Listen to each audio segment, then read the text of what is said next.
guys. Well, it's the second time I'm recording this episode today because the other one was just too quiet. So if this one's too loud, I might have to redo it again. And if I redo it again, you won't see it. So I'm talking to myself at this point.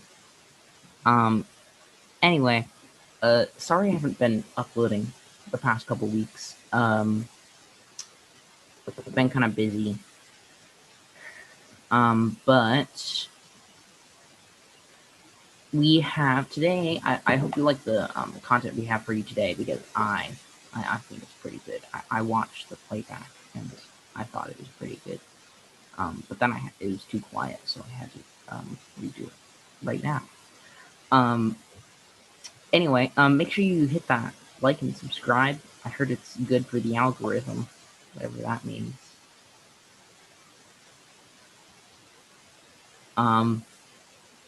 Today, to start a new series I'm going to be doing called the GM Encyclopedia. We will break down your questions for how to GM and everything related to it. For the first 3 episodes, I will be breaking down world building and writing for your campaigns. So with that out of the way, let's just pop on over to Google Docs.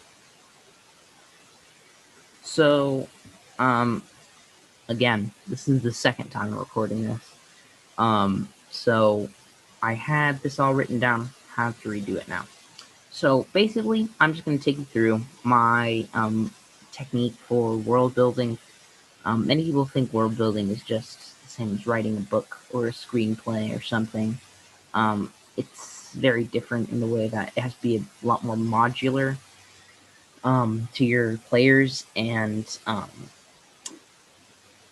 world building, you have to write with much bigger strokes, but I'll get into that a bit more in a second. The first 3 episodes of GM Encyclopedia are going to be mostly about world building, not exactly narrative writing or writing for your sessions.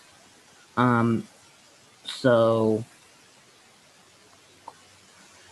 I'm just going to explain my bullet point technique. So I have this world I came up with a name called Ochre.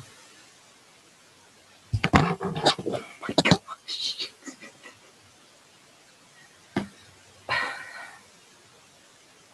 Well, hit my mic. Should I leave that in? You know what? I'll leave it in. Maybe this is too loud and I'll have to redo it again anyway.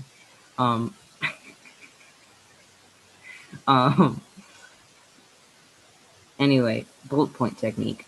So, what you do, as the name suggests, you put down bullet points. So for this world author, I'm just gonna write down a few basic bullet points. I'm just gonna do 3. About my genre. Actually, there's not really a set specific list of stuff you need to write down. Just bullet points that will describe the basic ideas of your world. So I think Ochre will be a low fantasy setting. Low fantasy. I think I should also do like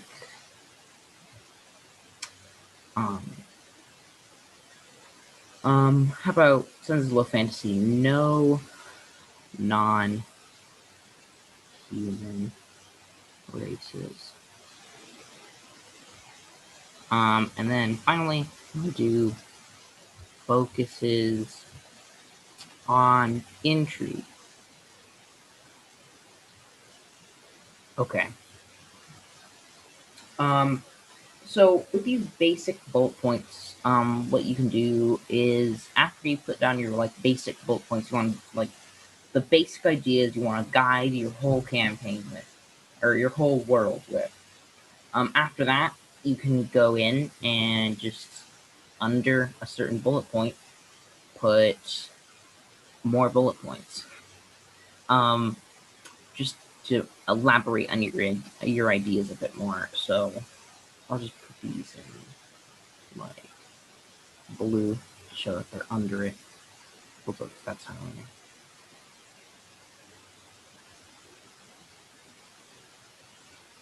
3. So for low fantasy, I'm going to say that there's no magic. And then I'm going to say that monsters are rare and powerful. Okay, so that's just a basic thing about basic things about low fantasy. So you want to do this for all the bullet points you make. Just 1 to 2 little elaborating points.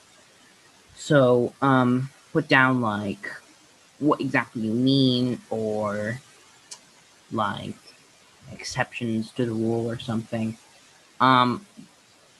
Different things to experiment with is like thinking about how culture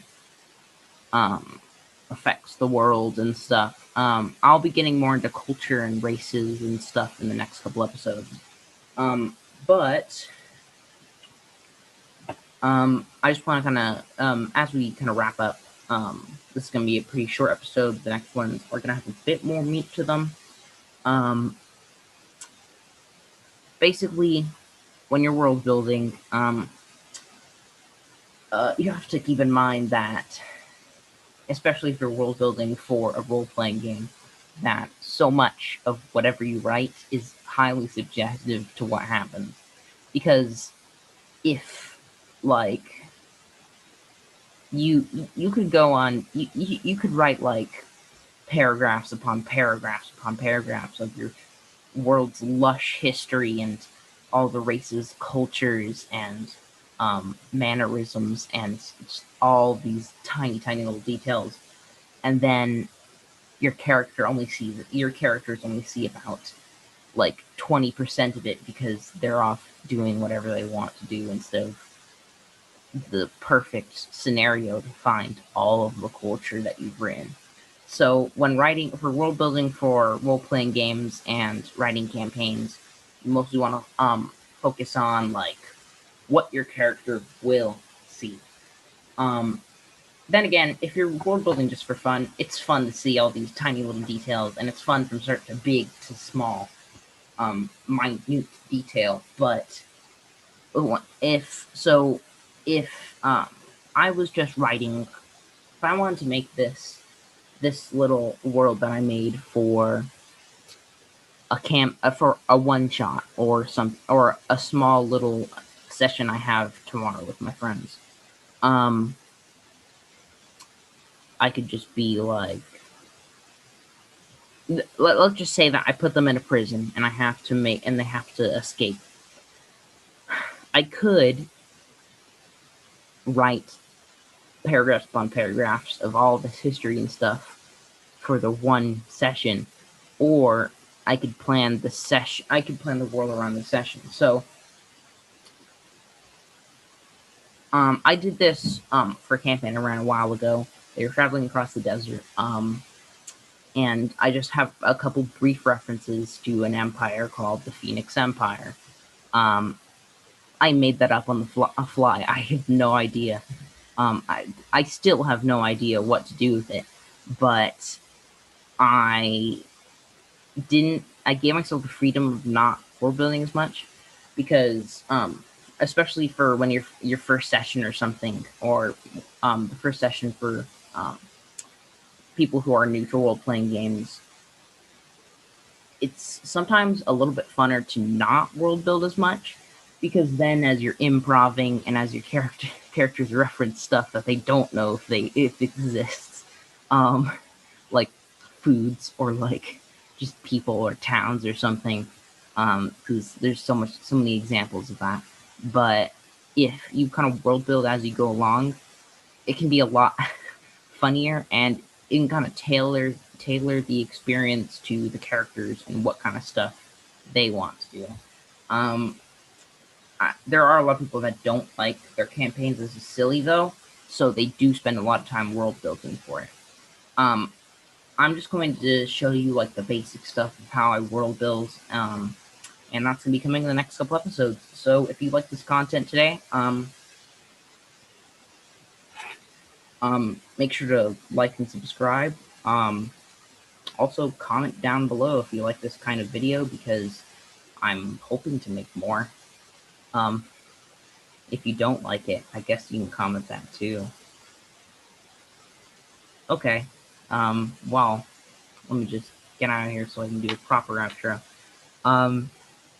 Yeah, so like and subscribe, comment down below to, algorithm again.